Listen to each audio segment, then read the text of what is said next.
Hi everybody, my name is Kent and I really thank you for taking the time to watch my presentation. I've been in the health and fitness industry for over 40 years, with most of that time as a personal trainer, having my own studios in Aspen, San Diego, and Park City, Utah, and also as a spa director at Canyon Ranch in Tucson, Arizona, and Cala V in San Diego, California.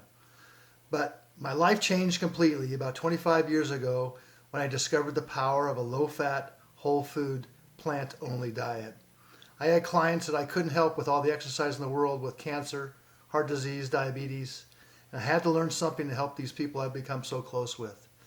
So I started studying outside the box, discovering doctors that were changing people's lives, changing the world simply by changing the content of the food on their plate.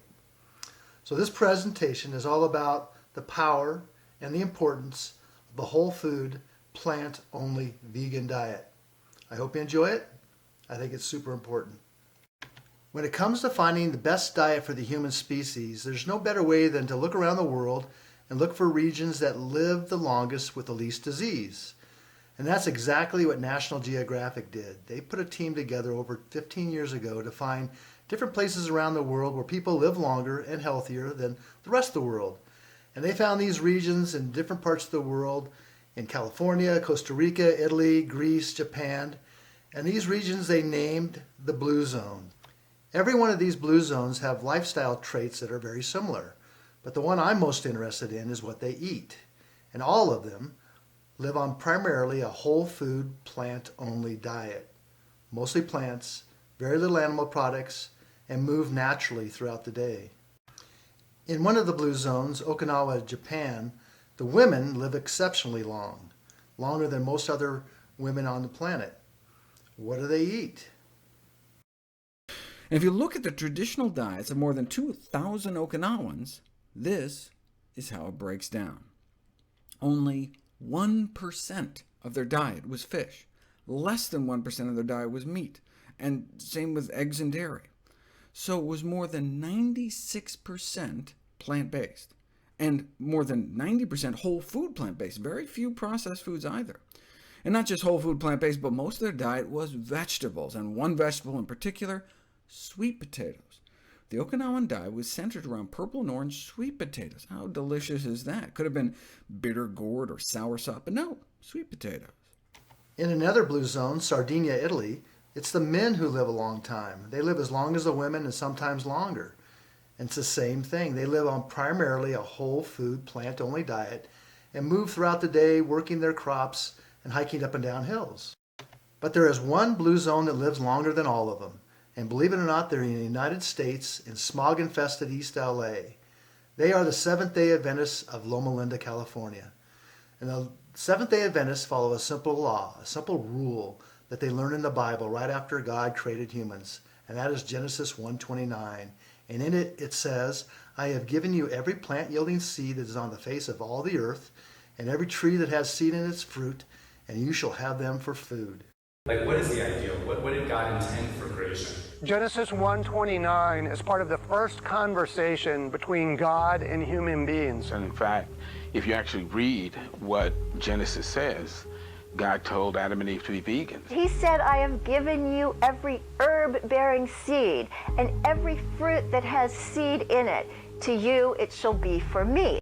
Some of the most common foods that every blue zone eats are beans, greens, whole grains, and little nuts and seeds, which are the perfect food for the human species. If you analyze the blue zone's diet, you could actually call them starchivores. The foods that they eat primarily are starches. They're corn, they're whole grain breads, they're potatoes, they're beans, there's pastas, there's oats. They live on starches instead of meat and dairy. Then they complement those starches with a wide variety of fruits and vegetables, whatever's locally grown and whatever's in season. The blue zone eaters are starchivores. They're starch eaters. And that should be the most important food of the human diet. And there's a reason for that. We have an enzyme in our saliva and in our intestines called amylase. Amylase is specific to the human being. We make a lot of it, and not any other creatures make much of it. It's designed to break down starches. Starches are the primary fuel of the human being. Our closest ancestor, the great apes, make very little to none, and that's why they were relegated to stay on the equator for all their whole lives.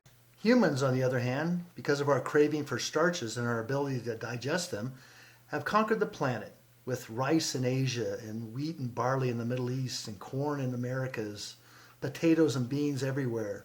We are starchivores. Unfortunately, today's American and most Western countries are eating just the opposite of the blue zones. They're eating a high protein, low carbohydrate diet, where the blue zone eaters eat a high carbohydrate, very low protein diet. The trendy high protein, low carbohydrate diet here in the United States and other countries is literally the opposite of the blue zones. And there's a reason why we're suffering with so many diseases. As in the old Chinese proverb, when diet is wrong, medicine is of no use. When diet is correct, medicine is of no need. We are starchivore plant eaters. Hippocrates, the father of modern medicine, said the same thing. Let food be thy medicine, and medicine be thy food. And Einstein also had a very profound quote saying that nothing will benefit human health and increase chances of survival on life on Earth as much as the evolution to a vegetarian diet. What we put in our mouth 3 times a day is the most important medicine we can take. 3 excellent books I'd encourage you to read to understand more of the power of nutrition are The Blue Zones, The China Study, and How Not to Die. There's only been one diet ever proven to prevent, stop, and even reverse the #1 killer of humans, heart disease, and that's a low-fat, whole-food, plant-only diet. And it's very simple. We're putting the wrong food in our veins. Nice fella, but I was impressed with all the fat in his bloodstream. We took Mr. Phillips down to the operating room, and I gave him 1,000 micrograms of fentanyl and put him to sleep, and the surgeon opened up his chest and opened up his aorta and opened up his coronary arteries. And what the surgeon started pulling out of Mr. Phillips' arteries were great, long, yellow, greasy, sausage-like formations of fat that looked like this. What you're looking at is a plug of material called atherosclerosis. And this is the plug of fat that built up in a man's arteries. The artery was a tube coming out at you from the screen. The artery wall has been cut away, and you're just looking at the fat that built up. It started around the edge of the blood vessel and started moving in on the blood flow channel as the years went by. And the blood flow channel got smaller and smaller and smaller till only this dark red spot was left for the blood flow to come through. And when a clot formed here, it stopped the blood flow completely through that artery. And because it happened in this man's right coronary artery, it stopped the blood flow to his heart and bought him a ticket to the autopsy table. This is the #1 cause of death of people in North America. Every 30 seconds on this continent, Canada included, somebody grabs their chest and falls over with a heart attack. This is animal fat clogging up the arteries. When you send this material down to the pathologist and you ask him to analyze it, the report always comes back the same: saturated fat and cholesterol. It's animal fat. The pathology report never, ever, ever contains the words remnants of broccoli, rice, and tofu. It's animal fat. The good news is when you stop running animal fat through your bloodstream, this stuff melts away. This stuff will come off the artery walls, and arteries can open up. Our liver makes all the cholesterol we need in our body. We don't need any more. It's the perfect amount for the human species. But when we eat animals, they are also loaded with cholesterol, and we don't need theirs. And that is what's clogging our arteries. As a matter of fact, when you take a cholesterol-lowering pill, it doesn't go to our arteries and ream out the bad cholesterol from the other animals. It stops the production of the good cholesterol from our own liver. Thousands of studies from various institutions around the world have proven that those eating a plant-only diet have the least amount of cholesterol in their veins. They have the least chance for having heart disease or strokes. While 2,200 people die every day of heart disease, 1,800 people die every day from cancer. The vast majority of all cancers, cardiovascular disease, and other forms of degenerative illnesses can be prevented simply by adopting a whole food, plant-based diet. Dr. T. Colin Campbell is the most respected nutritional doctor we've ever produced in the United States. He wrote the book, The China Study. And he'll tell you front and center that animal protein, meat and dairy, is what's causing cancer. Cancer is divided into stages. First, there's what we call an initiation event, starting with genes. Cancer starts with genes. It might be genes we're born with. It might be genes that are actually changed by a chemical. So those genes become capable of producing cancer cells as they divide into the future. I call that like a seed, that we're planting seeds. That's the first stage of cancer. It can happen very quickly upon consumption of some chemicals or whatever. Then the long stage goes from that point to the point where we actually see we have cancer. That may take years. And that's growing these seeds. It's promoting their growth. In fact, that stage is called promotion. And so the question of whether we do or don't get cancer, it turns out, is primarily related to not the amount of seeds we may plant or the amount of genes we may have that can give rise to cancer. It more relates to how we fertilize that, how we promote those cancer cells to grow over time. That's where nutrition comes into play. Nutrition comes into play back here too, but it's particularly prominent during this phase. And animal protein, as we started doing the research, we could experimentally, we could turn on the growth of these cells. They go much more rapidly when they were fed animal protein. Quite literally, we have to stop feeding cancer, and we're doing so with the wrong food choices, animal proteins. And one of the worst is IGF-1, insulin-like growth factor 1. It's a growth hormone that's abundant in cows and cow's milk and all animal flesh, and it makes things grow, including cancer. It's literally like gasoline being thrown on the fire to make that cancer grow and grow and grow. Dr. Christy Funk, one of my favorite oncologists, wrote a book called Breast, the Owner's Manual, and she discovered the truth about nutrition, which she didn't learn in medical school. And the truth is that animal protein is the fuel of cancer. Then there's diabetes, and some people are calling diabetes the new black plague because it's spreading across the globe like wildfire. A lot of people blame sugar for the problem, but sugar is just a symptom.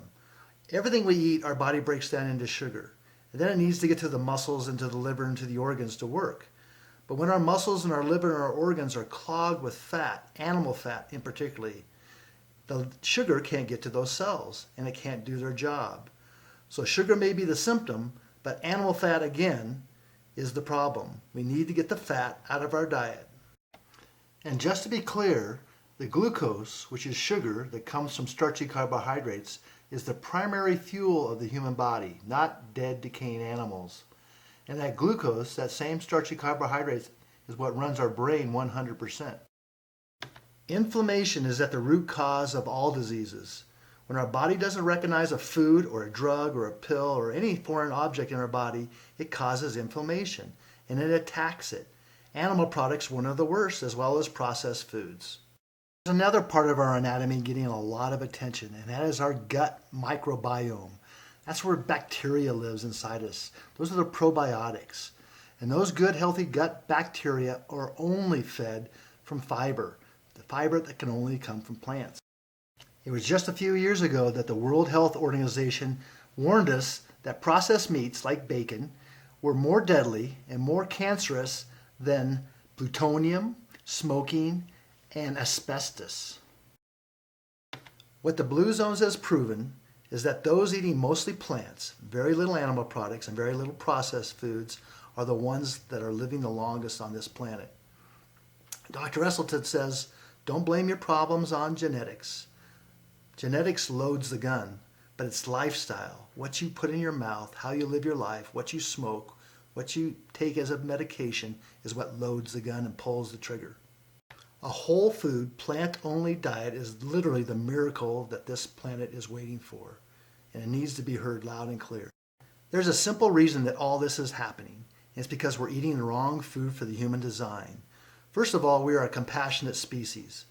We are there to help others in times of need, and not just humans, but all animals, all creatures. That is our lot in life.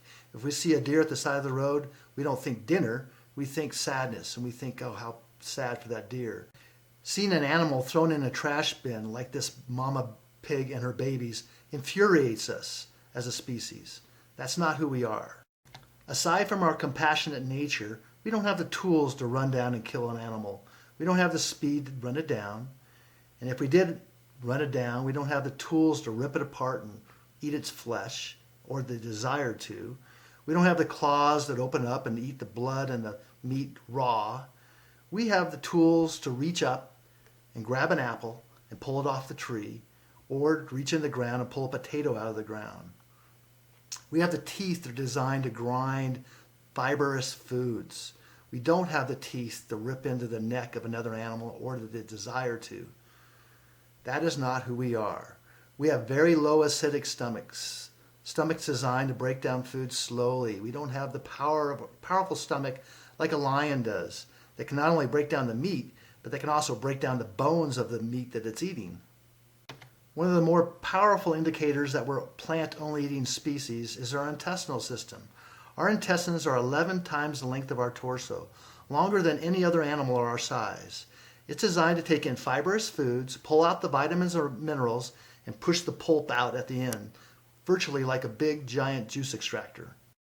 A true carnivore has intestinal systems that are only 2 times the length of their torso. They're designed to get the meat in and get it out before it starts to rot and putrefy. Any way you look at it, humans are not designed to eat animals. And even another telltale sign is that carnivores make their own vitamin C. We have to eat vitamin C, which only comes from fruits and vegetables. Once again, humans are designed to be starchivores. The base of our meals should be starches: beans, potatoes, whole grains, complemented with fruits and vegetables. No matter what you want to think, we are not carnivores. Once again, Einstein said, "It seems to me that man was not born to be a carnivore," and he is correct again. Then there are those out there that says, well, you vegans are eating all these plants, and plants have feelings too. Well, my answer to that is plants may have some kind of sensory perception, but they don't have a spinal column, a brain, and they don't scream in pain when you bite into them. And with that logic, a meat eater is a double murderer, because the majority of food being eaten on this planet has been eaten by animals that you are eating in turn. The slaughterhouses of the future will be looking like this watermelon, where nothing dies for us to live. To me, the root cause of every problem on planet Earth can be traced to humans' unnatural desire for animal protein. It is the root of all evil. The meal you're looking at here is the root of all the problems on planet Earth. Not only our health, but our planet. Billions of animals are dying every day for food that we do not need for nutrition. And that food is causing lots of other problems on planet Earth. Over 70 billion animals are being killed every year for food, and that industry takes a lot of resources. How messed up is this logic? In order to protect the domestic animals that we eat and feed, we kill wildlife by the millions. Birds and deers and all kinds of cats, wolves, foxes, and more. Then we kill the animals so we can eat them by the billions. So, when we get the diseases from them, we torture and kill those animals to look for cures for those diseases. The world's most dangerous myth is that we need animals for protein. We do not. All nutrients originate in plants. We need to cut out the middle animal and eat only plants. All nutrients originate from the soil and the sun and the water and the earth. We learned this in grade school. This is a simple thing called photosynthesis. Photosynthesis is when everything is created. The leaves of a plant are loaded with protein.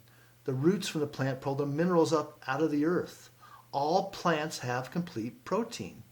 Stop with the myths that they don't. Check any plant out and you'll see it's loaded with protein, plus all the fiber and minerals and vitamins that we need. Even this ape is trying to get through to humans saying, hey, I got this big and strong and muscles without eating animals, you can too. The more I educated myself, the more shocked I was. More shocked I was that people don't know about this, that other doctors don't know about this, that medical schools aren't teaching this, and the simple fact that a plant-based diet could just change your life and every disease that I treat.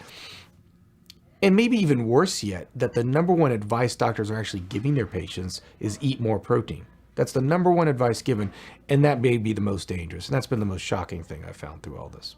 I can remember when doctors used to advertise on TV their favorite cigarette. Doctors are not educated in nutrition. People are fed by a food industry that pays no attention to health and are treated by a health industry that pays no attention to food. If someone tells you that you need to eat meat to be strong, do not listen to them. All protein comes from plants. There is no money in health. Why would they want to advertise something that's going to help you be healthier? Where do you get your protein? The same place that everybody's protein that they're eating got their protein, plants. If you really want to learn of the power of a plant-based athlete, you need to watch the film The Game Changers. I was really expecting it to end my career. When I made the transition, I wasn't sure if I was going to survive. What we eat has a major impact on our health in every way we can measure. Today's blood and yesterday's blood. Yeah. To think that these elite fighting machines were eating mainly plants went against everything I'd been taught about nutrition. There's no one that can relate to that better than I do because I've lived in that world.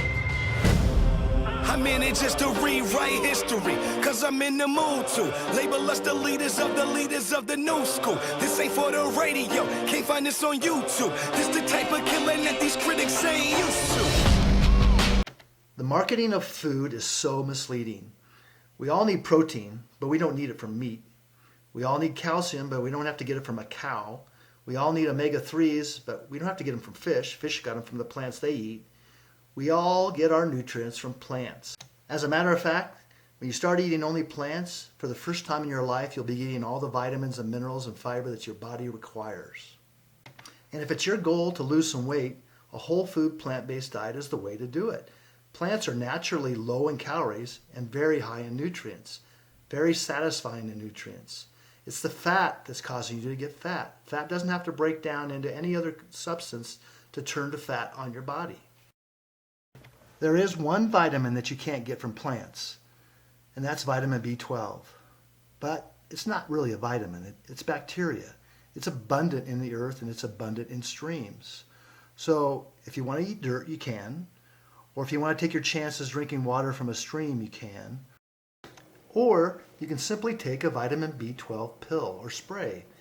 Because our water and our food is so clean these days, it also cleans the bacteria off them, which is B12. And the same thing holds true if you're a meat eater. The animals that you're eating are getting the dirt from the floor and the dirt that they're eating, but as soon as you cook it, you kill the B12 as well. Everyone, first and foremost, should focus on our health, not on your weight. The weight will happen with the proper nutrition. Be a nutrition seeker, not a calorie avoider. Now, this isn't a recipe video. There are plenty of recipes on the internet, plenty of books out there. But basically, you can convert any meal you love that you grew up with into a plant-only meal. There's plenty of meat substitutes as well as plant substitutes for your normal meat-tasting things. And what makes them taste good is not the meat flesh, not the blood in the meat. It's the herbs and the spices that are plants. Living a plant-only vegan lifestyle is the only way to leave the lightest footprint on this earth. A person eating a plant-only diet saves water, saves the grain that's taken to feed that animal, saves the forests that are being cut down to make room for that animal, saves the CO2 and the methane created by that animal, and it saves one animal's life every single day. Our demand for animals and the industry that was created to support that demand is destroying this planet. Deforestation, the number one cause, is animal agriculture. Every 60 seconds, an acre of land is destroyed to make room for cows and the feed to feed those cows. The pollution created by the cows and the industry and the methane is warming our one and only planet. Dead zones are created by all the runoff of the waste from the cows into the oceans, killing our coral reefs. 50% of all the land on this earth is dedicated to the livestock sector. We are literally eating our way to extinction, bite by bite. Our planet is sick, and it's not COVID-19 that I'm talking about. It's the demand that humans are putting on this planet for our consumption. Yes, oil and gas industry is a big factor, but people are forgetting about how much our food plays into this role. As a matter of fact, the food that we are eating has now passed the oil and gas industry as the biggest polluter and warmer of this planet. The United Nations found that animal agriculture contributes more to the warming of our planet than all the trains, planes, cars, boats on this planet combined. The biggest tool and the most powerful tool we have is our knife and our fork to help combat this. We literally hold our planet's future, or our existence on this planet's future, in our hands. Jonathan Safar Foer wrote a book that We Are the Weather. We're controlling what's going on, why we're getting so hot. A vegan diet has the lightest footprint on this earth. The facts are clear. Every year, this planet is getting warmer, and we're really feeling it here in the West. The fires caused by the drying of this planet are getting immense. The storms are getting bigger and greater and more frequent. We're setting records across the planet of the warmest days ever. But here's a scary thought. What if today's warm temperatures are the coolest temperatures we're ever going to have for the next 100 years unless we change our ways? But the most important thing for us to worry about is water, or the lack of water. Our water footprint once again begins at the dinner table. Planet Earth is loaded with water, but 97% of it is salt water. Only 3% is fresh water, and out of that 3%, 2 of it's ice, but is quickly melting. So that leaves only 1% of fresh water for this world to share, and it's going quick. It is my contention that the lack of water is going to be their new and future wars, and it doesn't have to be. We're fighting wars over hamburgers. 70% of all the water in the western United States goes to raising animals for food, and 56% of all the water in the whole United States is going to raising animals for food. Those big sprinkler systems we see when we're driving down the freeway are not growing food to feed the humans. They're growing food to feed the cows and pigs and chickens. When it takes 1,000 gallons of water just to create 1 gallon of milk, something's very, very wrong. Just a reminder, when you don't eat animals, you're saving lots and lots of water because of the footprint that those animals have. We've all seen it. We've gone down to our reservoir and we're watching it slowly recede away. Soon this planet is going to be desertified, where there's less and less water for us to live on. It's our food choices that's taking this water. We're raising animals for food that we do not need. The Amazon, which used to be the lungs of our planet, because of animal agriculture, are now emitting more CO2 than it absorbs. Take a look at this picture of the United States. The majority of land set aside for all industries is going to animal agriculture, and the food to feed animals, and the food to ship animal agriculture and feed across the seas to other countries. We are literally the United States of meat.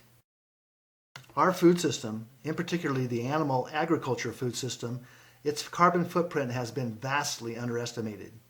And James Cameron, who's a champion for our environment, says it very clearly. You are not an environmentalist if you still eat meat. Factory farming pollutes the planet more than any other industry. Some people would say the problem isn't really animal agriculture, but actually human overpopulation. In 1812, there were 1 billion people on the planet. In 1912, there were 1.5 billion. Then, just 100 years later, our population exploded to 7 billion humans. This number is rightly given a great deal of attention, but an even more important figure when determining world population is the world's 70 billion farm animals humans raise. The human population drinks 5.2 billion gallons of water every day and eats 21 billion pounds of food. But just the world's 1.5 billion cows alone drink 45 billion gallons of water every day and eat 135 billion pounds of food. This isn't so much a human population issue, it's a human eating animals population issue. When you start factoring in everything that needs to happen to have a hamburger, the greenhouse gases, the habitat loss where species used to live and roam this country freely, the water use, which we were just talking about, And we haven't talked about the manure, all the waste that these animals create and end up in our aquifers, in our waters, in our streams, and our oceans. It's immense. It's destroying this planet, and it needs to stop. And the only way it's going to stop is if we stop the demand.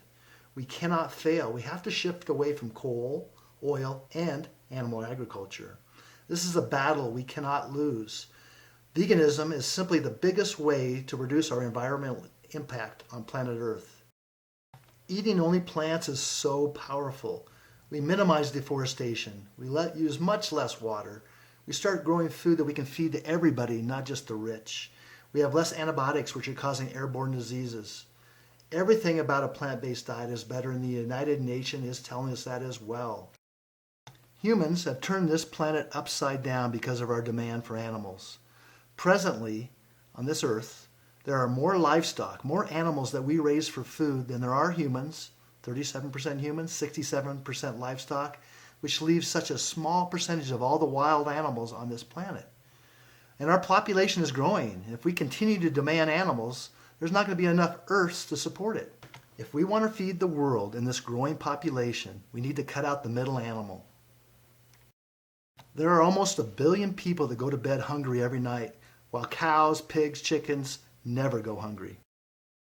What's the best thing you can do to fight world hunger?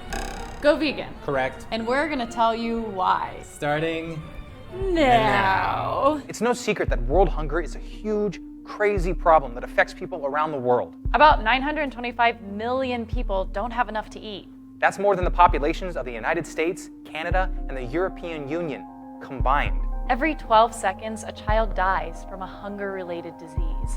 That's about 7,100 children every single day. So what does that have to do with going vegan?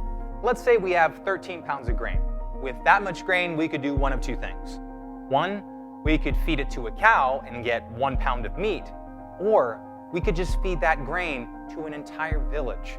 Looking at it another way, if we had 1 acre of land, we could raise cattle and kill them and get 20 pounds of meat. Or on that same acre of land, we could grow 365 pounds of soybeans and feed 17 times more people. So what's the point?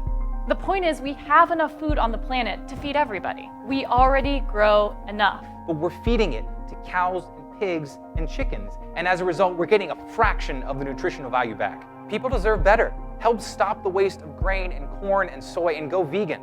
It's better for you, it's better for the animals, and it's better for everyone else on this planet. Poor human health, the warming of our planet, the shortage of water, those are major deals. But we have a new kid in town, and that's viruses. And the one that we're dealing with presently is just like all the viruses that ever happened on this planet. They started when humans decided to eat animals. And they started raising animals in confined, disgusting, overcrowded conditions. And that's where viruses are born. It's not surprising then that the American Public Health Association, the largest association of public health professionals in the world, has called for a moratorium on factory farms, urging all federal, state, and local authorities to impose a ban on the building of new intensive livestock operations to protect the health of the local communities in terms of air, water, land contamination, pollution. The prudence of this measure certainly grows with our increasing understanding of the role that these operations play in emerging infectious disease. Very simply, plants do not cause pandemics. You can't get coronavirus from cauliflower, and you can't get the flu from falafels. You can only get them from animals, animals to humans. We need to get to the cause of these problems, and these problems are caused by our desire to eat animals. Born in factory farms, they flourish in slaughterhouses and spread wildly, and then once they're eaten, they're in the veins of your arteries, those dead, decaying animals and the viruses that come with them. Now, this isn't a pro-vaccine or an anti-vaccine message. This is a pro-immune system message, a message that each one of us can take control over in our own hands. But the data is emerging. They've taken records of people who are on the front lines of coronavirus and asked them what they eat and how sick they got from COVID-19. And they found that those who were on a vegan diet had less chance of getting COVID-19, and if they did get it, they were much less sick. So this isn't a message about taking a vaccine or not, this is a message about keeping your body as strong as you possibly can. And coincidentally, the same message is how we're going to stop these viruses from emerging in the future. Governments around the world subsidize the meat and dairy industry more than any other industry. Very little subsidies go to fruits and vegetables. My dream is for our governments to start subsidizing crops and products that will support and enhance this planet, not hurt it, like animal agriculture. I believe very strongly that a new world is coming, a plant-only world where humans stop eating animals and causing all this destruction. People are slowly pulling their heads out of their sand and starting to understand the power of their food choices. So instead of talking about it, we need to start walking the walk. We need to start doing things. We need to use our forks and our knives and vote with them by not demanding animal products. To me, the solution is so obvious. If we stop eating animals, not only will our personal health get better, but our planet will get better, we'll have the fresh water we need, and our lives will just immensely improve. And one other glaring fact that you'll learn from this is that no animal needs to die for us to live, and that makes me feel really good. My analogy is simple. We have a fire burning inside our body in the form of various diseases like cancer, heart disease, and diabetes, and a fire burning on the planet quite literally from an industry created to support the demand of eating animals, animal agriculture. And the only way we're going to put that fire out is to stop putting gasoline on it, and the gasoline is eating animals. A vegan diet is the absolute answer to everything, from our own personal health to the health of this planet.